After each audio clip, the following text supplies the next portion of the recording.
Okay.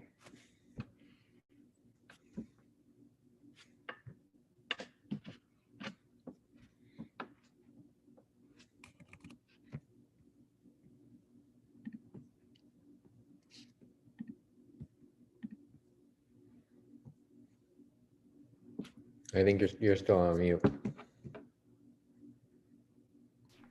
Yeah, I was on mute, so you did not have to listen to me clicking everywhere. I see. Thank But we are good. We're recording. We are live on YouTube.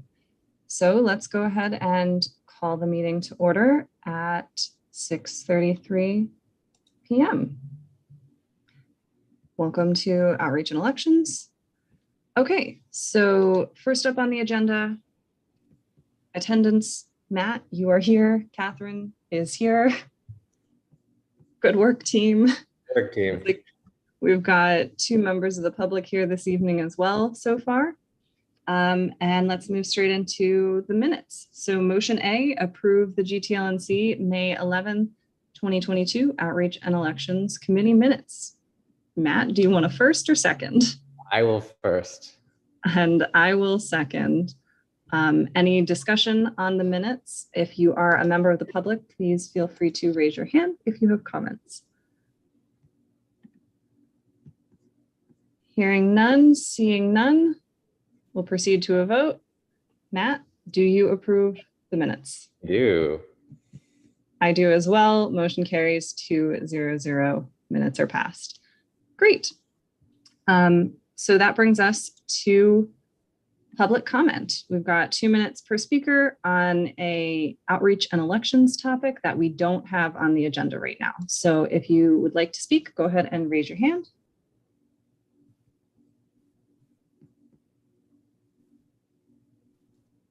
All right, Kelly, welcome. Hi, how are you? Good, how are you? You know, I went on, just as I signed on to the meeting, I went on to the GTLNC website to pull up the agenda, but it had already slid into July. So I don't have it in front of me. I'm just checking in because I realized that I wanted to make sure everything went okay with the vote Toluca Lake domain transfer. And also I realize I have from the past, I have Facebook and YouTube, and would love to switch, hand that off to you guys as well if you wanted it. So. Awesome. Yes. As far as I know, it has gone smoothly. We have not been able to connect with TYS to actually get it redirecting. But I believe that we are now paid up with them. I know that I've seen approvals come through from the city for those payments. So our hope is that we can get that restarted and hopefully before the end of this summer have a live election website that we can direct people to that'll have information about the upcoming neighborhood council election. And yes, Kelly, let's connect after this meeting about how to change over control of those various accounts. We do have a separate email address that we've been using for things like our YouTube. So that might be a good one to use for that. Okay, sounds good. Great, thank you. All right, and Jonathan, go ahead. Thank the 3 of you for being here. I appreciate it. Only because Kelly mentioned this, I was not going to bother, but just so you know, when you look up the agenda of this meeting, it's not under the committees, but I've been in touch with Robin and I took a screenshot to show her what it looks like. And what it is a series of months. And for June, no years. And for June, there were 2 months and you have to click on both. One is 1 year, one was this year. And then after that, I don't know what happened. It's whatever Kelly said. But in any case, Robin's looking into it. Something's not quite right about the posting of the agenda of this. I'm not saying there's anything you're doing, Catherine, but something technical is amiss. Thanks. Thank you for letting us know. I obviously had not realized that, but hopefully it's just a little wonky glitch that happens sometimes, and it'll get resolved pretty quickly. So we'll find out, and fingers crossed that I'm just going to the website right now to see if it's been fixed in some way.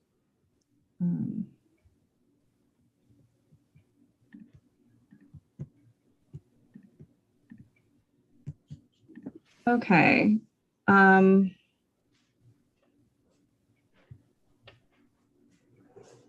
right. I do see years when I'm on a browser, but it's possible when people are on phones, it might not be as clear. So yeah, it looks right to me right now, but I'll follow up with Robin and make sure that we get that all settled. All right. And then there's no other members of the public right now, so we'll move forward to committee member news and announcements. So obviously we've got quite a bit of updates on the election that will address an ongoing business, but Matt, do you have anything else? Just general outreach and elections news and announcements? The only other thing to know is that I am working with my business partner, who's really great at design, to take a look at that sticker and kind of play with the design. So that's happening because we want to. Awesome. Yeah, as we talked about last time, we want to spread the awareness, and actually, I get to talk about that in ongoing business from my call yesterday with Erica. Okay. Then let's jump into our ongoing business. First up is the update on the 2023 neighborhood council elections. Matt. So, all right, I'm actually really excited to share this because it's pretty cool. I had a really lovely conversation yesterday with Erica. Erica, I don't know, I think everybody's met her now. Erica's really great and very, really excited about neighborhood councils, which is nice. And we talked a lot about. Yeah, and Erica is, of course, our Department of Neighborhood Empowerment rep. Right. So she is the person assigned to GTLNC at the city. And lovely. So we talked about the upcoming election, which there's some confusion on the date of the election for whatever reason. Sorry, I'm just going to be reading part of this email. So for whatever reason, she has something for Saturday, November 26th. That is not on the website as the election date. It's also the Saturday after Thanksgiving. I think it's probably something to do with like getting the word out there, but she's reached out to the city clerk to figure that out. Great, yeah, because of course we got sent an email from the city clerk that had our election date set for June 22nd of 2023. So correct. So a full year plus from now. Correct. So it was actually a really good conversation to have because for whatever reason that date is on her calendar, and so we are figuring that out. But it is going, according to the website, it is June of 2023, and so there's a few things that are happening, and we can share this, next week at the council at the general meeting. But there will be an election strategy plan town hall on July 16th. And there'll be a Zoom link, and the start time is TBD. We can put this, I can send this to you, Catherine, that we can put into the minutes. And then there'll be a digital comms policy training in July and August, which is interesting. And then things to know is that for us to be able to start spreading the message about the election, we have a Nextdoor account. We have a Canva account. We can talk to them about bulk mail, and there's an outreach video. So those are all the things that you and I get to use when trying to get the word out there. So that's awesome. So it sounds like we can actually work with the city for bulk mail as opposed to us having to handle all of it ourselves. Do you know if that includes the cost of it? So they have a budget. So the budget for 2021 was $400,000 for all of the neighborhood councils. Part of that is bulk mail. I don't know. I didn't get that information from her in terms of, because they haven't actually finalized the budget yet for this. So I don't know of that what we can use for bulk mail. I know bulk mail option. I do not know what that looks like yet. And hopefully at the July 16th election strategy Zoom, they'll have a little bit more of that information. And so are these Zooms intended primarily for, outreach and elections chairs and committees, or are they intended for people running or interested in running? It's a town hall. So my assumption is it's for all of Anyone and everyone. Okay. But I'll tell you, I'll email her that question to get more information on that. But I think it's an engagement event and an outreach event. So I think it's for everybody. Great. Okay. So obviously, once we get official dates and times for those, we'll start putting those in our newsletter. Yep. And making sure to announce that at any of our meetings coming up. Okay. Any other updates from Erica? She said, there's something that I thought was really cool. I don't know have you gone on the empowerla.org website and looked at the data section? I don't think I've gone to the data section on Empower LA. I've definitely gone to the council funding section, but I think that's over on the city clerk's website. So can I just share my screen really quickly? Yes, let me make sure screen share is turned on. I just think it's really cool. Okay, you should be able to screen share. So actually, I'm gonna do this one more time, sorry. This, right. I guess it's the same thing I just tried to share.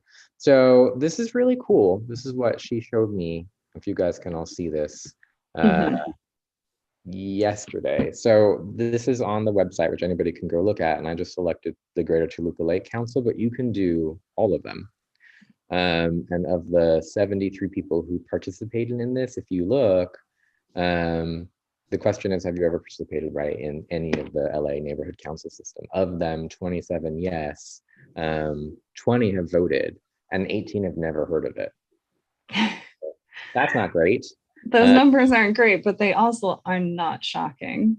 No, and this is interesting. I thought all of these are really interesting. Why have you chosen to only attend in-person meetings? You can see these are the different questions that they asked. But how do you prefer to receive information? This was really interesting to me, and this is something that I really I'd love to work on with this committee. Again, of the 73 people or so who took this, 53 prefer to get their information from an email newsletter. But if you look down here, nobody uses socials, nobody. And I think we need to do better here. Only 7 want something printed. So the majority want the email. But I think if we can just do a little bit of a better job on the socials, it would certainly be helpful.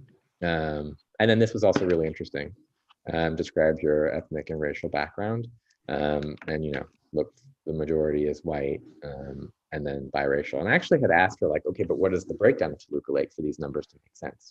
So I will say I don't have current data, but I do have data from a couple years ago on the breakdown of age, gender, race, and ethnicity, renter versus homeowner. There was a lot of information that they provided us a couple years ago. So we might want to take a look and see if we can get an updated version of that. That's not from, a survey of 73 people, but is actually city collected data on the neighborhood, not just on the NC itself. Yeah. I agree. I thought that was really, I like to share that because I thought that was really cool to look at. And then, you can also look at how many people voted in 2021, and it's not great. 271 total ballots were mailed out, and 194 were returned. That's how many people participated. So it's not great. It's not great. Yeah. I'm going to share my screen for a moment just to share what the previous population data that they gave us was a few years ago. So you can see we are, pretty standard as far as gender and age goes. We are a predominantly English-speaking area. We are about 65% renter-occupied units as opposed to 35% owner-occupied units, which I thought was interesting because, obviously the homeowners association here has a strong voice, but the reality is the overwhelming majority of folks that live here are renters. And then our breakdown, which is not dissimilar to the data that you had, we are a predominantly white neighborhood. And, we're a pretty well-educated neighborhood. So this is pretty interesting data. As you can see at the bottom here, it says that it is from 2018. So it's a few years old at this point, but we might be able to get some more updated numbers, especially given that there was a census in the last couple years. I think it was, again, only 73 people participated in the survey, so it's not great. Yeah. But it's very telling, and I think that our job over the next year is really going to be helping to get the word out. And so one of the things that I talked about, one of the things that I talked to her about, and I'd actually love to get people's comment on this, is I didn't know about the neighborhood council at all before I ran. I didn't know anything about it. And even then, there really wasn't anything out there besides just like the rules of, Robert's rules or, all of that in terms of what you should be doing. Mm-hmm. And so I talked to Erica about how to make it, if there's anything that we could do to kind of just maybe raise awareness about what you can do as a committee member or as a council member, and like the things that you can actually get done, right? To make it more interesting, because that's not out there. That doesn't exist. We know about the Brown Act, we know about Robert's rules, but after that, so I thought that was a nice conversation. I think at least my job on this committee is going to be over the next year to not just get the word out there about neighborhood council, not just get the word out there about the election, hopefully having people vote. And by the way, next year will be in person and ballot. So that's important to know. But also get the word out there in terms of really what we can do on the council. And I think that's important. So, to have a bit of a vision for what our neighborhood council can achieve. Kelly, I see your hand is up. Go ahead. Yeah, I just had a couple comments as someone that's been the chair or co-chair of this for the last, in the previous last 2 terms. One thing that I did want to say is that I always thought the census data info was really interesting about the neighborhood. And I always wish they would update it because it's just so, I do think it's really useful.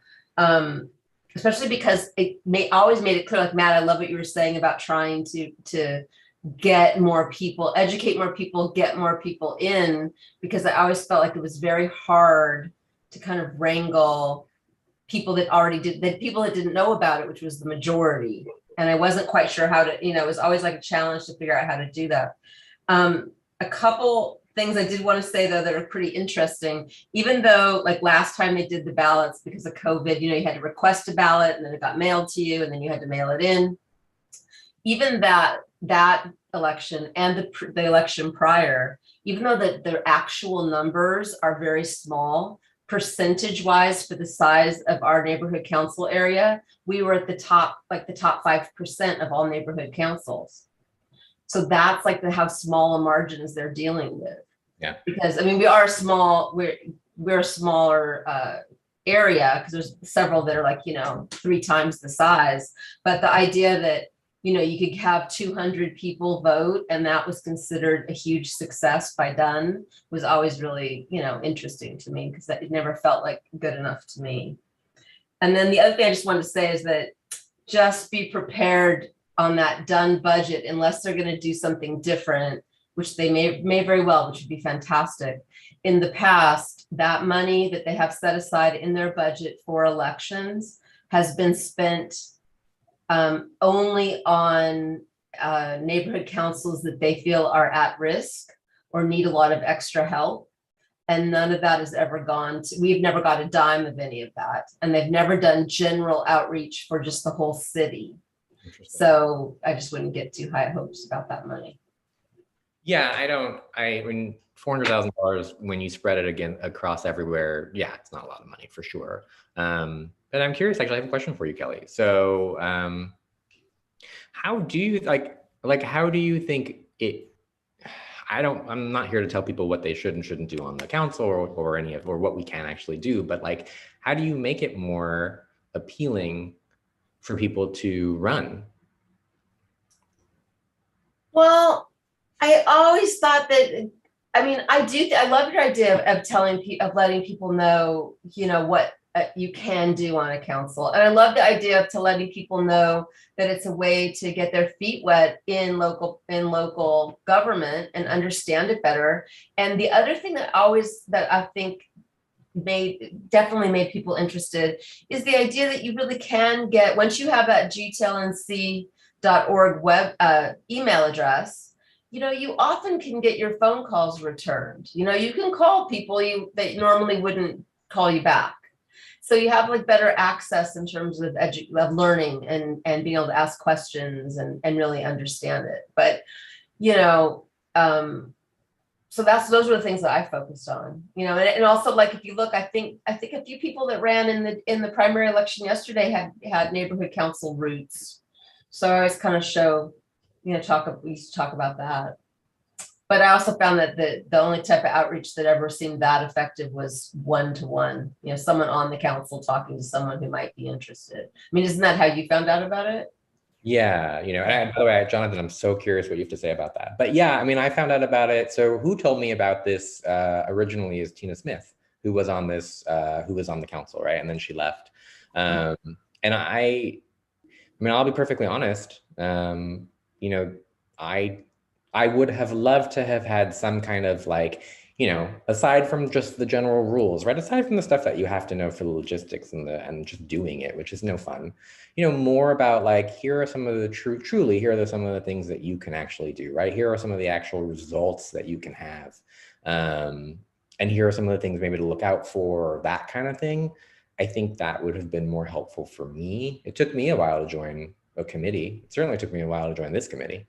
So, and Catherine, so what's so interesting to me about Catherine is that she's on 19 committees, whereas I'm only on this one. So I just, it just would have been nice.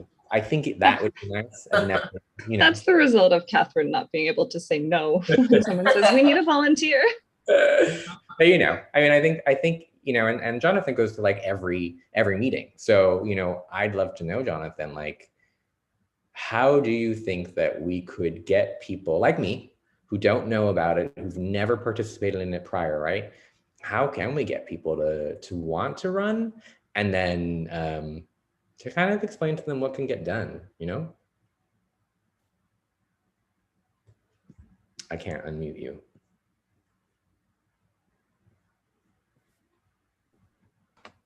Am I unmuted now? Yeah, you are, yeah. Okay, thank you. I'm very happy to answer your question, but start up by remembering the best people on the board are not coming from no place. They're already participating. They're already aware of how this all works. So to me, getting people involved with the neighborhood council is the first line. And then the second thing is getting them to run. There's a couple of things I just want to go in the right order. Having to do with the 65% of renters, I wanted to point out to you that sometimes statistics are deceptive. When you go into the data of demographics, the richer a community is, the less that means, how do you say this? 65% doesn't mean that those are not property owners, because this is an extremely affluent demographic. So you're not talking about 65% of renters, but rather you're talking about 65% of people may rent their apartment where they live, but they certainly are property owners here or elsewhere. That changes the demographics. It changes how people think and what their interests are as stakeholders. The other thing I wanted to, there was something else. Okay, I'll get back to it in my brain. I didn't write it down, so I start to forget. Oh, I know, it's about the sticker. That's not going to part the Red Sea. It's already going into 5 months. Try to decide how much time something is worth based on, the quality and the time is a balance. It's too much time already. Just do something with it. It's a $600 project. The other thing I would say is getting people into the neighborhood council. Here's the proposal, because I think it's kind of an attractive idea. What I love about the neighborhood council is getting my newsletter. And I think Matt is 100% on target when he points out that the number one penetration, they call it in marketing, is the newsletter. You have to first agree. The newsletter is going to be what's going to get people on board. And forget about, I'm not saying not have a Facebook site, but recognize that newsletter. It's really well written. It's nice. And I love getting it and I read it. I know I'm not the ordinary person, but a lot of people read it. The problem is they're not getting it. What to do about that? Rather than ask people to join the neighborhood council, that language means commitment and people loathe commitment.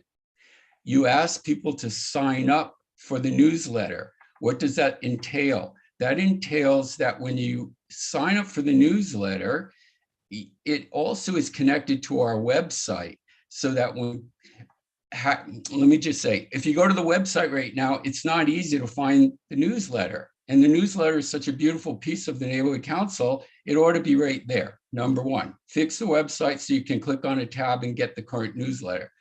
But how to get people signed up? Here's something I love doing. Even me, I love this. When you set up a booth in front of something like Trader Joe's and you ask people to sign up for the newsletter, and all you need is to get them literally, you take their email address and whatever you need to sign them up. And then all they do it right there. You take the information and then you load it in later. And you suddenly got all these people starting to receive the newsletter just because you had a little chat with them in front of the Trader Joe's.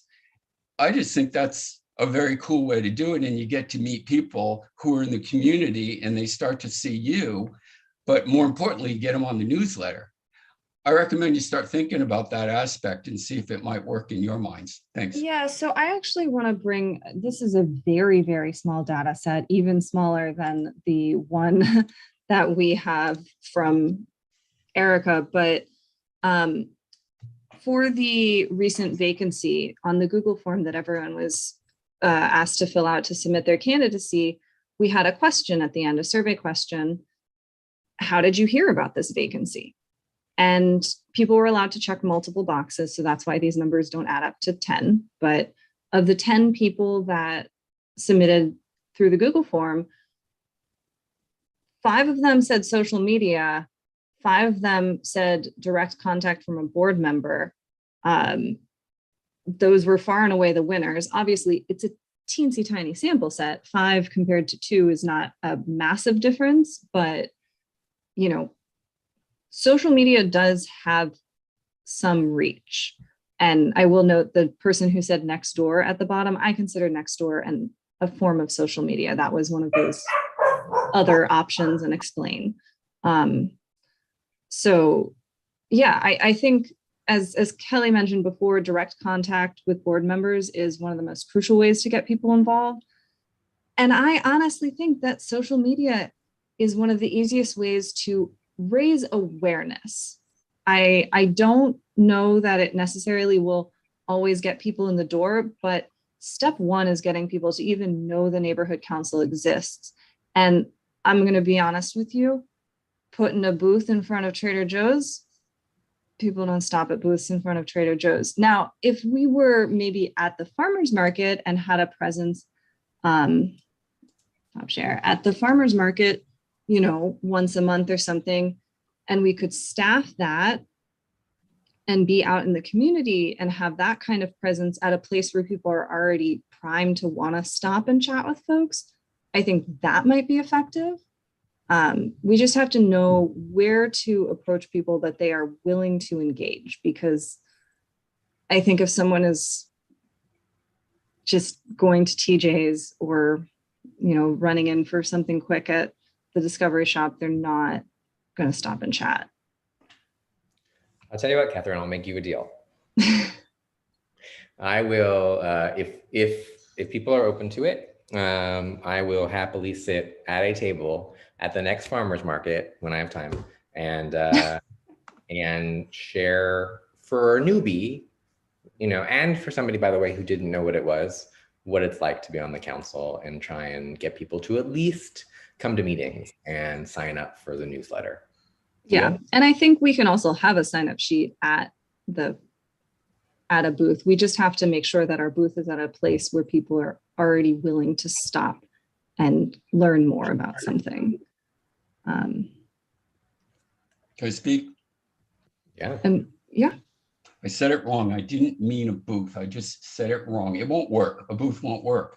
You have to be on your feet, just like voter registrants. And actually, the best technique is when you use like high school students and stuff, like really youthful, attractive people.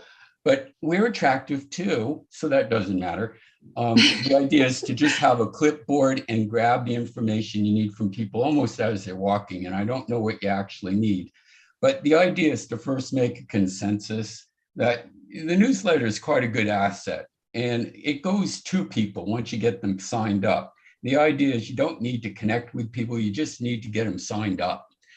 Some people will actually stand and talk to you and stuff, but I've watched what goes on in front of the Trader Joe's, and I see that people signing up registrants and getting people to sign up their name on petitions and stuff actually works. Booths, no. Something else I wanted to say also is when they did the elections, having to do with how many people vote and all that on neighborhood councils, I like following the money, less about hearing what people say, just follow the money. And when I was starting to understand neighborhood councils, the amount of money was spent, I can't remember the exact, but it's astonishing. If my recollection is only about 20,000 people actually voted in a city of 4 million people. That doesn't mean there's 4 million voters, but it means it's really few people are participating. And yes, Toluca Lake was better represented by voters, but that meant, like Kelly said, 7 more people, because the participation rate is so pathetic. What I did is, it's really hard to find the amount of money,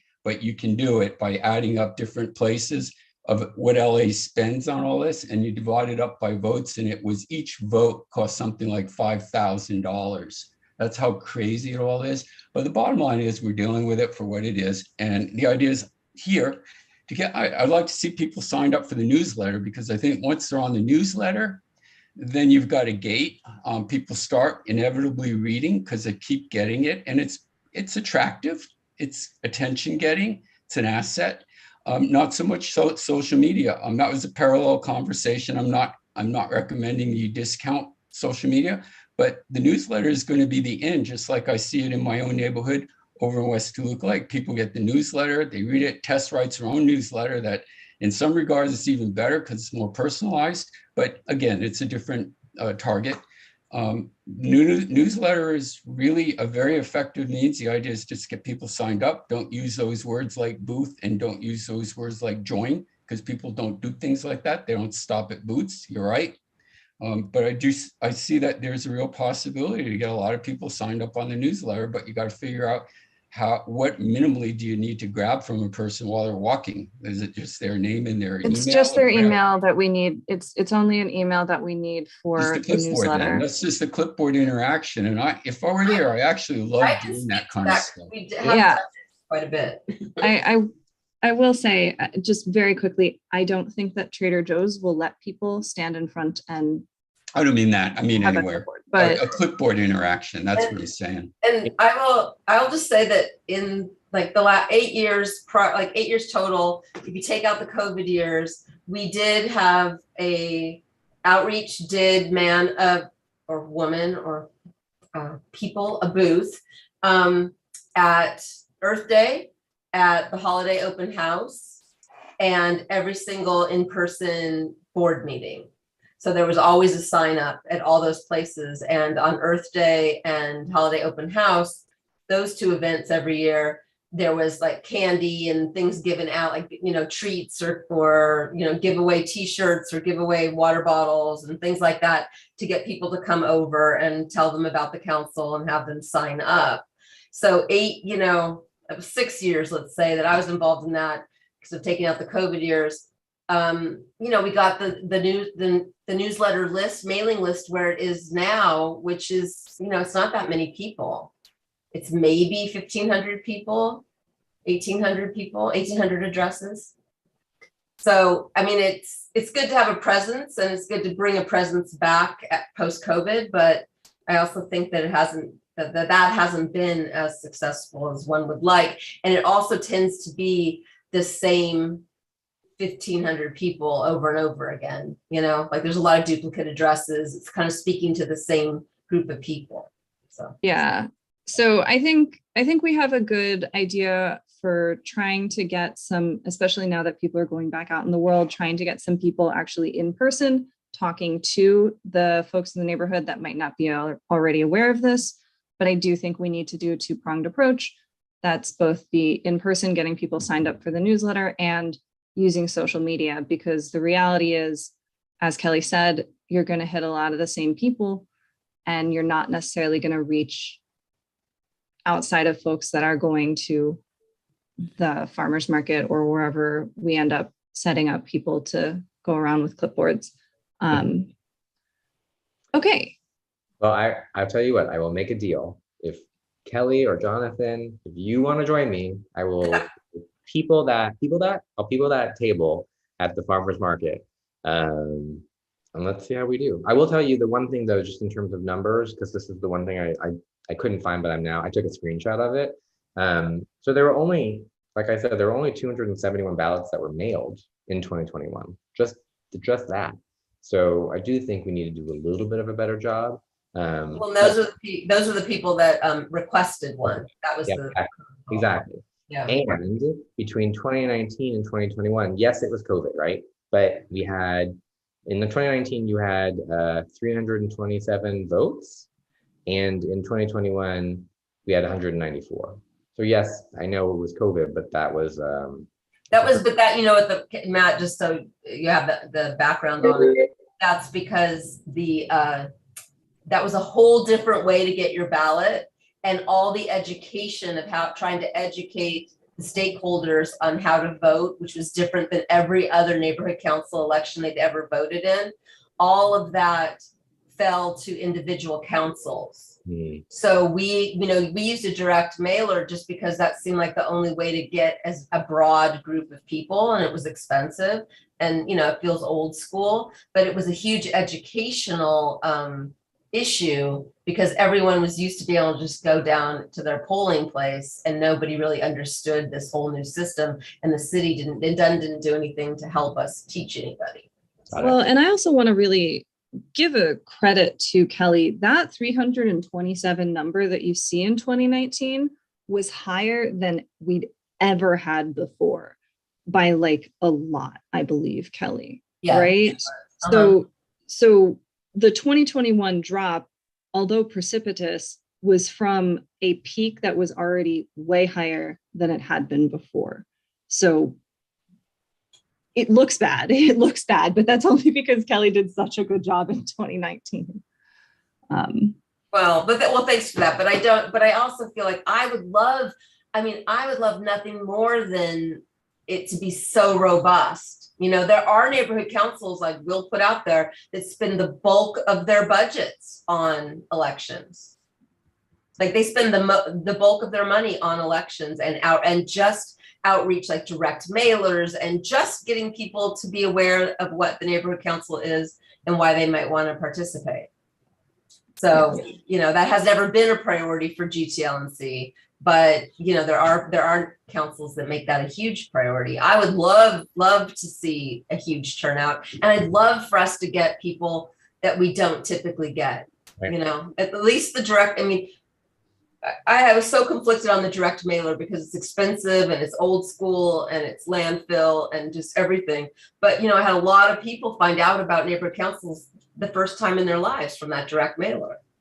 So, it's a challenge. Oh, one other thing I wanted to say, just to put it in, just so you guys know, is that I do think that when we have paid for targeted ads on Instagram and Facebook, maybe Facebook less now because it's just skewed so old these days, but Instagram, it was reaching the right people and it's not very expensive. So I do think that might be something to not just do in an election year, but something to do kind of regularly, a way to spend some of the overall budget.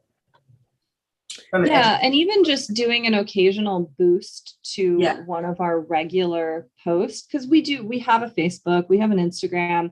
If we could boost those and just use those as little mini ads, that would, I think, be money well spent, because as you said, it's pretty minimal in cost. It's not very expensive. It really targets the community pretty well, and people were clicking through, Yeah.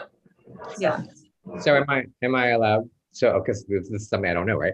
Am I allowed, Catherine, can we bring this up at the general meeting and then have somebody volunteer with me, or 2 people or 3 people to sit at a table? Can we do that? Yes, we absolutely can.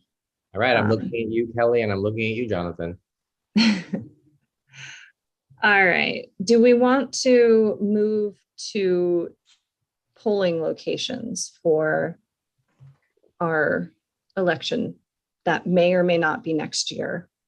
Hopefully is not in November of this year, but we'll find out.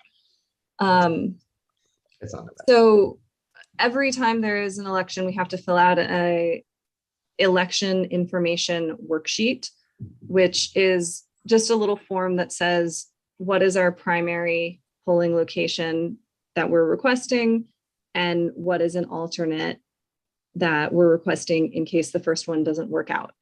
In the past, and I should also say, we're doing hybrid voting this coming year. So it'll be both mail and in-person voting. So we're going back to having an in-person polling place. Right now, as we said earlier, we are tentatively looking at Thursday, June 22nd of 2023 as our election day, assuming that holds and isn't suddenly in November. Because it's a Thursday, I'm recommending that we do our polling later in the day, because we need to pick a 4 or 6 hour window between 9 a.m. and 8 p.m. And so I was recommending, 2 to 8 p.m. to catch people after work, after school, on their way home, rather than putting it smack dab in the middle of the traditional workday. And we've previously done our polling locations at Harmony Church. They've already agreed to be our primary polling location, assuming there are no objections. It's a pretty central location. It has a decent amount of street parking in the neighborhood. So it's easy to get there. It's also right next to a bus stop. And we just need to decide on an alternate polling location, unless there are objections to using Harmony as the primary. I like Harmony just because a lot of our stakeholders know it as the polling place. Yeah. And I agree with you. The later afternoon into evening time seems to work best for people in the past. Great. So in that case, Matt and I went around to a couple different places in the neighborhood that could be viable alternate polling locations. We checked with the fire station, with Toluca Lake Elementary, and with Rio Vista Elementary. And all 3, I believe, have said yes, Matt, right? Yep, all 3 have said yes. So we just need to pick from amongst those and decide which we prefer. Good night, everyone. I need to move off. Bye, John. Thank you. Good night. Have a good evening. Thank you. I don't have strong feelings one way or the other. Obviously, Toluca Lake Elementary used to be our in-person meeting spot, so a lot of people are very familiar with that. Hopefully, most people are also pretty familiar with the fire station and Rio Vista, which is just across the street from it. I would say Toluca Lake Elementary would be a good backup, but there's parking, people know it. It's, I think it's great to bring people from other parts of the neighborhood into that part of the neighborhood. I think it's good. Well, Yeah. I mean, personally, I love the idea of the fire station, but whatever. We have the nice thing is we have a lot of backups. So Yeah, I think the one thing that I wonder about with the fire station, and to a lesser extent with Rio Vista, but if there is enough parking in that area, yeah, because the nice thing about Toluca Lake Elementary is there is a pretty good amount of parking around it. And I believe, I could be wrong, but I believe that the LAUSD schools will be done with classes by that time. So it's possible that some of the parking lot will be open and available for use, in addition to the street parking. yeah. And anyway, I think it's safer because look, if there is a fire or an emergency and the firemen have to leave, it does cause a problem. So it makes more sense to not do it there. But anyway, it's just as a backup if we need it. Yeah. Okay, great. So we'll go ahead and, fingers crossed by next June, we might even be meeting in person again, which would probably be at Toluca Lake Elementary. So it would be a location people would know. But regardless, I think it's a good location, and chances are we'll just be at Harmony anyway. So this is a moot conversation in a lot of ways. I'm going to go ahead and send over this information to Robin to put on the general meeting agenda so that we can actually, as a neighborhood council, take a vote to approve these two polling locations and that polling time. And since we're going to have our annual meeting in July to select a new executive committee and committee chairs and all of that, we're just going to say that the outreach chair and the president are going to be the points of contact on the form. We won't name people yet because we don't technically know who those will be for the next year. And I think once we get that settled, we'll be able to submit the form before the deadline of August 1st. All right. So that's good.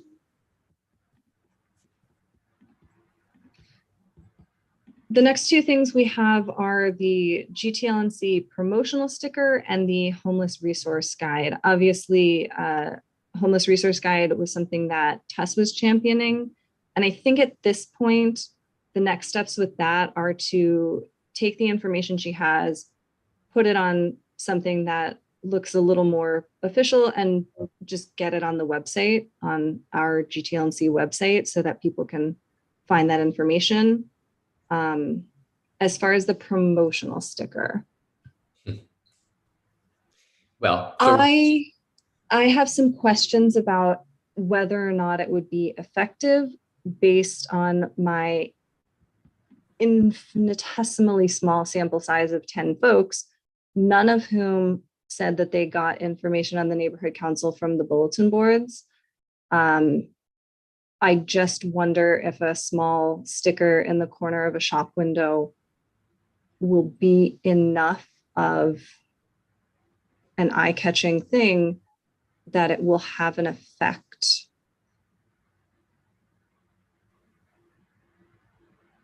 I agree. I don't see the purpose of a sticker at all. I am, like I said, I'm working on the actual sticker itself, but if we want to vote to not do it, I'm totally in favor of that. Can I I ask, think- can I ask a question about it? Yes. Is it like a film and a shop owner can put the film on their window and it just has our logo, or what's the deal? I'll be honest, Yeah, it's terrible, Kelly. It's absolutely terrible. Matt. Okay, then I hate it. So it was from our previous outreach chair who had to step down. But she was proposing something that would, I think it would be a vinyl cling type of thing that would go in the corner of a shop window. It would have a little call to action to visit our website and sign up for our newsletter, and had a little QR code. So it was easy for someone to just, Sure. point and click and go. I can show you. That's what it looks like. Oh, okay. So I am actually trying to make this nicer, and like make it sort of make sense. Because if I'm somebody walking into Trader Joe's and I don't know anything about this, all I really see is the bird, and then I walk away. So I'm just trying to figure out, like, we're trying to figure out how to make somebody look at this. Yeah. Yeah. I don't really know how. So we're just trying to figure that out. But I understand, if a store, I'm sure that there are people on Riverside or whatever that would put it on their storefront. I just don't know if it's going to get anything. That's what I'm saying. So, Yeah. So the question is for us, I guess, for Catherine and I to sort of figure out, should we continue this, or not? I don't think so. I think right now we need to pivot to, the in-person outreach and identifying, posts that we can boost on social media, and determining whether or not there's any funding from the city for mailers. I personally think that it is a good thing to do a mailer. And I say that as chair of environmental. I say that as someone who throws away a lot of those mailers. But I think the reality is, if we can put something together that's actually eye-catching and that's printed in a way that's not weirdly fuzzy for some reason, then we might be able to at least get people aware that a neighborhood council exists, A, and B, that there's an election coming up. I got a mailer for Studio City because of the way the mailers work. There are certain mail routes that cross boundaries between neighborhood councils. So I happened to be on one that Studio City decided to hit for their side of things. And, it was great. It was a good looking mailer. It said, there's an election coming up, sign up to be a candidate. It was a good mailer, and it was timed well. So it was early on in the process and could get out the information both on, we're looking for candidates, and you're going to need to vote later. So I would like to see us do a mailer again and do whatever we can to save money and do it as small as possible. But Yeah, I mean, I have to agree with you. I agree with you, Catherine. I think the mailer worked. I think it did, as much as I wish it, in some ways, for all the reasons you pointed out, that it didn't work. I think, but it didn't, but it does. It works. Yeah. Because we speak to the same, and my experience has been in the past that we have speak to the same max 2,000 people, and we're leaving over 20,000 people unreached. So the mailer gets to a few more of them. Yeah. And, obviously we should partner with other groups in the area, like homeowners and chamber, and make sure that their newsletters are also talking about, the fact that there's an election. Although, again, I really stress 65% of units in this neighborhood are renter occupied. And I know that there might be a handful of those that own property elsewhere, but I don't think that's a significant percentage, based on every single person I know in my building. I agree. Yeah. So do you want to make an official motion to not move forward on the sticker and focus on a mailer? I don't think we need an official motion at this point. I mean, we're the two committee members, Matt. I vote, we set it aside for now. Okay, you got a deal. So I'm not gonna work. You know what? Then I'm gonna stop working on it. Is what I'm saying. Perfect. Yeah, I think let's put our energy elsewhere. And, based on the fact that a physical bulletin board across from Trader Joe's hasn't been super effective,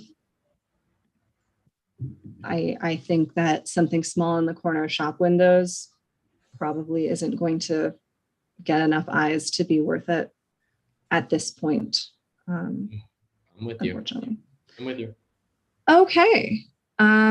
Well, I think that's everything that was on our actual agenda. Is there anything that people would like us to tackle in future projects, at future meetings, or going forward? One idea, and I have no idea if either of you think this is a good idea. And I have to admit they're kind of tacky sometimes. But have you seen the animated bulletin boards or community boards? Not like, I know I saw St. Charles put one out, which really doesn't jive with the whole. Yeah, that one was there. That a was surprise. Terrible. It's terrible. But there are ones that are very contemporary looking, and they are freestanding, and they're sort of a poster aspect ratio, so they're sort of tall and slim, and a portrait ratio, and they're cool. They're kind of expensive, and I did look into partnering with a few companies that provide them to communities, but then they want to be able to sell advertising like on the lower third. And I just didn't think that we'd ever be able to get done to agree with that, even though the way they're sort of separated out, it looks different, right? So it sort of looks like one piece is advertising and one piece is the community announcements. But I thought something like that on Riverside Drive along those lines would get people's attention. People would notice it, more than they notice the static bulletin board. They're not that pretty though, I am first to say. You don't think so? I mean, I think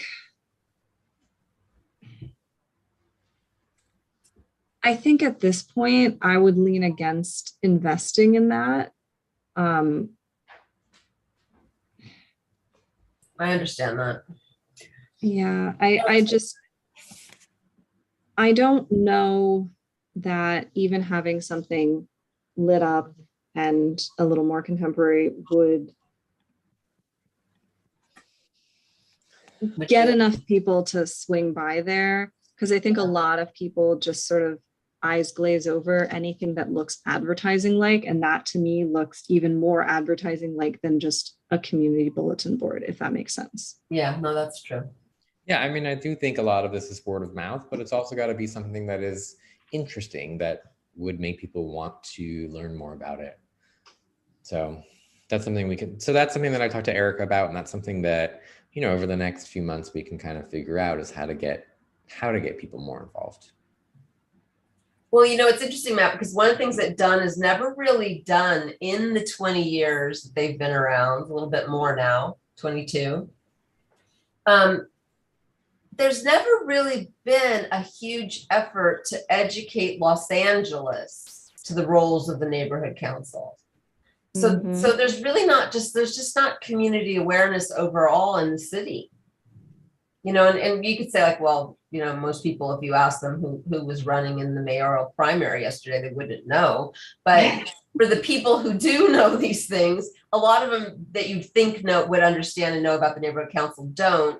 And that's because there's never really been any sort of attempt to educate the population overall, right? So we've all kind of been left to our little devices with our tiny budgets, trying to figure out how to let people know about it. Right. And that's what I mean, I'm not trying to keep this meeting any longer than it has to be.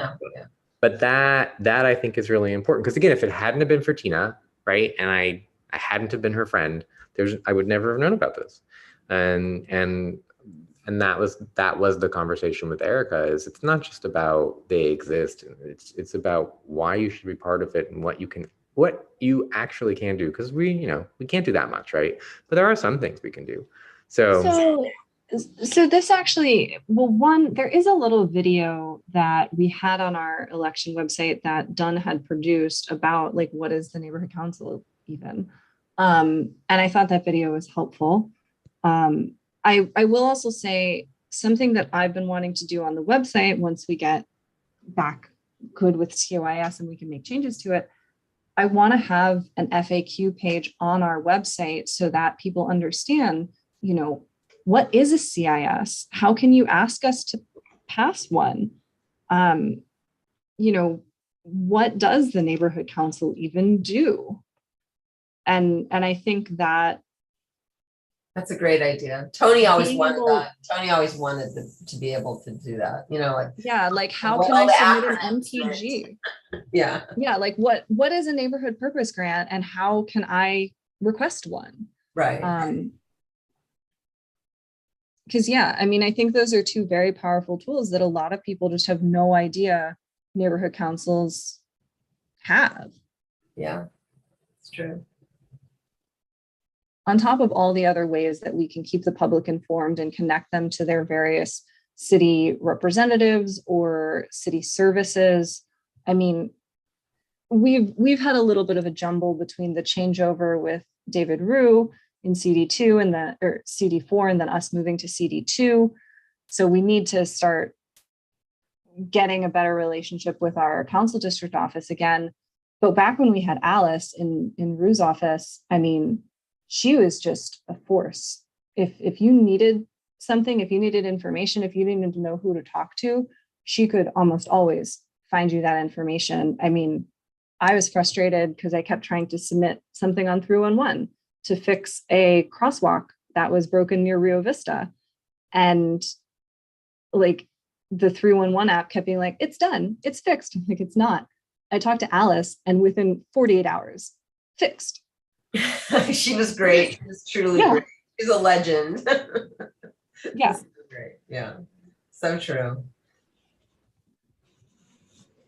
Okay. Well, that's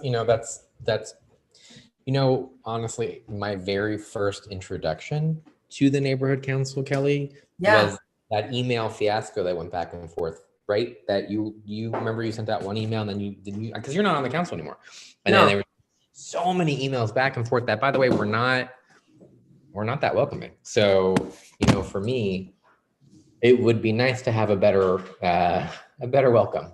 So that's why I think having some, like, these meetings can be contentious. People are not very nice. I mean, we all know all that. And I think with Zoom, I can't see anybody's face. Like, anybody can say anything they want.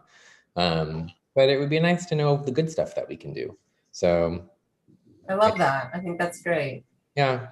So I do think if there's some way that we can do that, and honestly, if you can think of some way we can do that, I'd be part of that, because I do think it's important.